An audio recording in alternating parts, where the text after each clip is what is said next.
Hey, what's up guys? Welcome back to Crypto Daily. We are moments away from the Bitcoin Cash hard fork.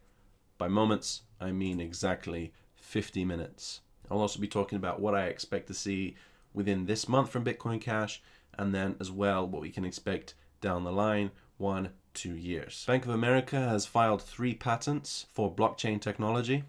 Are they trying to block innovation from others in the sector, or are they trying to innovate themselves?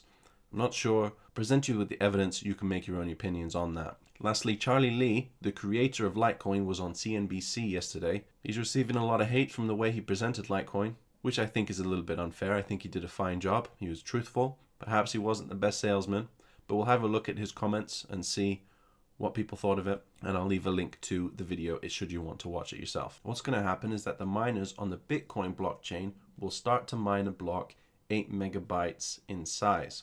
This will immediately cause a fork. Bitcoin blockchain will orphan it, and if the miners continue mining 8 megabyte blocks, this will create the fork, what's now known as Bitcoin Cash. It's very, very similar to Bitcoin because it's coming from the same blockchain. This is why we're getting coins on both of them automatically. Now, in order to understand what's going to happen from here on out with Bitcoin Cash, at least for the next few days, it's helpful to understand how normal blocks are generated on the Bitcoin blockchain. So currently on the Bitcoin blockchain, every 10 minutes there are 12.5 Bitcoins up for grabs. These are distributed to the miners based on the work that they've produced. So that equals 144 blocks per day, which if you times 12.5 by that amount, you get somewhere around 1,700 brand new Bitcoins entering the system being distributed to the miners.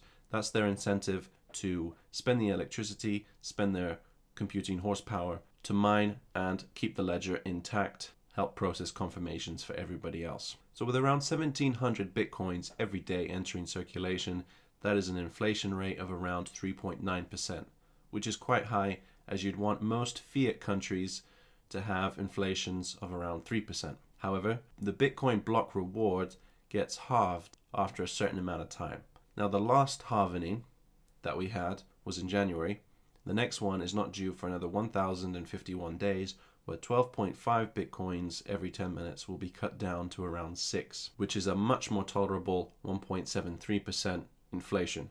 However, there will only ever be 21 million Bitcoins ever produced. You can't make another one after that. So then we'll have 0% inflation, which is brilliant. So there is difficulty in mining and earning these rewards. And I'm going to use this diagram to kind of give us a better picture of how this works. If we start at the top here, we have a certain amount of miners joining the mining pool. The more that join, the faster the block creation rate increases. When someone gets it right, the block is formed and it's created. So the more people guessing, the faster that block could potentially be created. So if the network gets in a situation where there are a lot of miners and these blocks are getting formed faster and faster, there are certain procedures put in place to make sure the time that it takes to create this block is around 10 minutes. So if it goes less than 10 minutes because there are too many miners, the mining difficulty increases, or the complexity of these mathematical problems goes up, so it takes longer for people to guess. So then what happens? The block creation rate goes down because it takes more time. It's a beautiful system. It's been operating for 8 years and is still going strong. Now, how does this apply to Bitcoin Cash? Well, it uses the exact same parameters, except that the block size is 8 megabytes instead of 1. Now, with the creation of Bitcoin Cash, if less than 16% of Bitcoin's current hash power join Bitcoin Cash and start diverting their resources to mining Bitcoin Cash, the first block generated will likely take over an hour. Now, this is an issue because people's transactions are delayed. Not for the same reasons, though, that usually a Bitcoin transaction is delayed. Usually when a Bitcoin transaction is delayed is because the megabyte block size is full. You're going to have to wait until the next one, or maybe the one after that, or the one after that. With Bitcoin Cash, most, if not all of the transactions will make it into the block because it's 8 times bigger.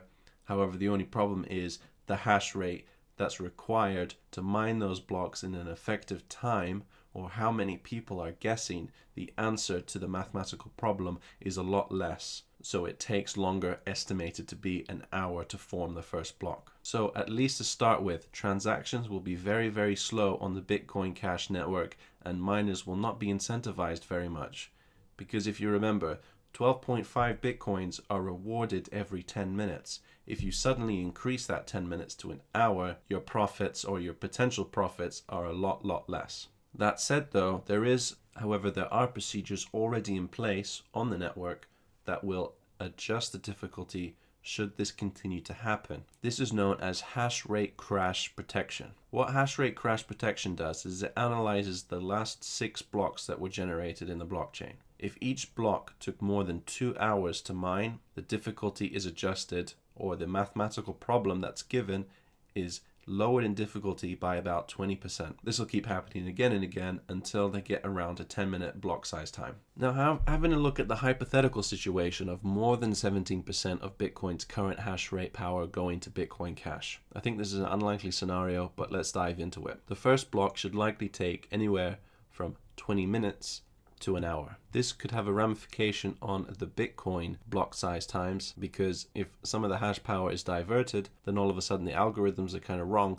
A 10-minute block size limit currently on Bitcoin could increase maybe to around 12 minutes, potentially more. It depends on how many miners are moving from Bitcoin to Bitcoin Cash. I predict there won't be much change at all. But if there are over 17%, anywhere between 17 to, let's say, 50%, the block size time would increase from 10 minutes to 20, because the power has been halved. But I think that scenario is very unlikely. So later today, all the exchanges that are currently listing Bitcoin Cash, they're gonna have crazy activity. People are not gonna know what to do with their Bitcoin Cash. I predict lines like this, up and down all over the place, but I think generally the trend will be towards a downward movement. So going back to the difficulty adjustment, this is estimated to take place anywhere between August 3rd and 7th. But back on the Bitcoin blockchain, around August 8th to the 14th, SegWit should lock in. A little while after that, the code is activated and it's running. All wallets and user addresses will need to be upgraded to SegWit, and then they'll be able to use the SegWit network. Now, SegWit hypothetically gives a 3.7 times the current transaction capabilities of Bitcoin, theoretical 3.72 megabyte block size limit. This is before layer 2 and layer 3 solutions. Now, making some future predictions, estimating that the difficulty is adjusted correctly for Bitcoin Cash eventually and doesn't take too long.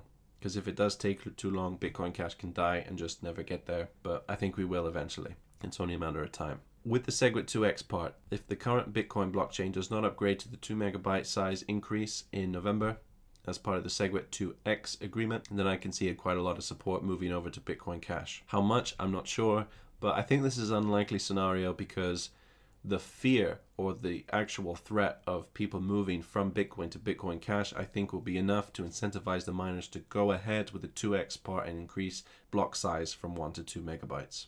So assuming that happens, I think Bitcoin Cash will be the Ethereum Classic to Ethereum currently. So anywhere between 5 to 20% of its current value, and no more than that. However, there is a small caveat. In the future, let's say, yes, 1-2 years down the line, we will need to scale the Bitcoin blockchain network again. If there are unwarranted delays in increasing the transaction capacity like there have been in the past with the Bitcoin blockchain, then I can definitely see even more support going to Bitcoin Cash. But who knows? We will have to see. So Bank of America files for 3 new blockchain patents. It's not the first time it's done this. In 2015, they filed for over 10. And what they've recently come out as showing they've made a patent for was blockchains that record identity. So recording data such as signatures, physical attributes, or locations of the user. And I think they will struggle to land this patent, because what they're talking about is distributed ledger technology, which is used by, or is planning to be used by, a number of companies worldwide.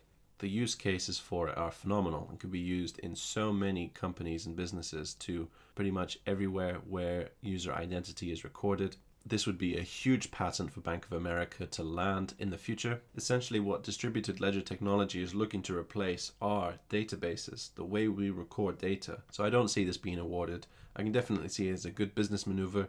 Should they land the patent, they've landed gold. They've landed digital gold. So I just don't see it happening. In 2010, the 10 patent applications that they made were all around cryptocurrencies. Stuff like real-time conversion, suspicious user alert system, transaction payment system, risk detection, Seems like they're trying to get their hands in every pot possible with regard to cryptocurrencies. They're on record as saying they're weighing potential applications. I think their motives are twofold. I think one, they want to be the market leader. They want to be able to move with the times to not miss out on any profits. And two, I think they want to have their hands in other people's pots. Should they be able to, should the technology take off, they will be able to take their cut. So it's a good business maneuver. I can understand why they're doing it. I don't think they'll be successful with some of them, but they could be with a few. They've made enough. Confusing. So Charlie Lee was on CNBC yesterday. I've got a great pause moment there for you. Now, the bit that people are having problems with is how he responds to the question by the presenter, sell me on Litecoin. He's basically given the opportunity to speak to millions of Americans and tell them why they should go and buy Litecoin. Instead, what Charlie does is he answers truthfully and honestly. If you're sending millions and millions, you'll use Bitcoin because it's digital gold. If you want to buy a house, you want to buy a car, you should use Bitcoin. But if you want to buy some milk, you want to buy some bread, everyday transactions, then you should use Litecoin because it's faster and it has less transaction fees. Now, people on Reddit are blasting his response to this. I truly feel bad for him.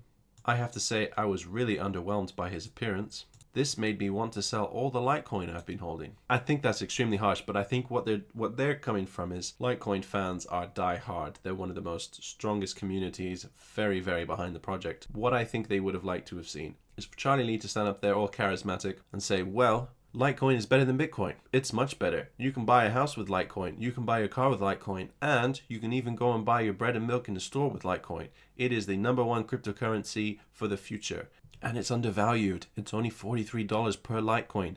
Take a look at Bitcoin's value. $2,800. You want to spend $2,800 to get a Bitcoin when you could have something that's much better, faster, cheaper, and make yourself rich in the future? Everyone go out and buy a Litecoin today. I think that's what they would have preferred to see. But he gave them the honest answer. I'll leave a link to this video in the description if you'd like to go and see it yourself though. So lastly, I'm going to end by having a look at the market. I usually do this at the beginning, but the only thing that I'm kind of surprised about on CoinMarketCap is how much of the average user is uninformed about what's going on. I know everyone that's been watching my videos has been hearing me talk about Bitcoin Cash now for about 10 days straight. It seems that most people only realized last night that they need to move their Bitcoin. They only seem to have done anything about it yesterday. And I think that's why we've seen the price go up for Bitcoin. And it will remain steady there because people can't transfer it out because they want their Bitcoin Cash. Then I think there was a small portion of the market that adapted to that decision by the majority of people and thought, okay, we'll scoop up the cheaper altcoins then. And I think that's what happened with Ethereum. Ethereum was around $200, dipping slightly to $195, potentially waiting until the night before the hard fork to get the cheapest price. They've moved in now and it's gone up to $215. At least that's my theory on what's happened. Litecoin spiked to about 44 after the news, after the CNBC interview, just under 44. Seems to have been correcting itself today, back down to 41.6. BitConnect tanking quite a bit today. But I'm surprised that more aren't tanking, to be honest with you. The lifeblood will return back into the altcoin market after today. Now, hopefully after today, we have some smooth sailing. We have some smooth growth. We need to get back to the $100 billion market cap. Currently sitting at 91, which is a lot better than 85, but we're still not back to where we used to be. So this whole debate, this whole fork, this whole upgrade has set us back about a month, maybe two, but it was definitely necessary. But it would be nice to see a time of prosperity now. Maybe even to $5,000 per Bitcoin. We shall have to see. Thank you guys for watching, and I will see you in the next one.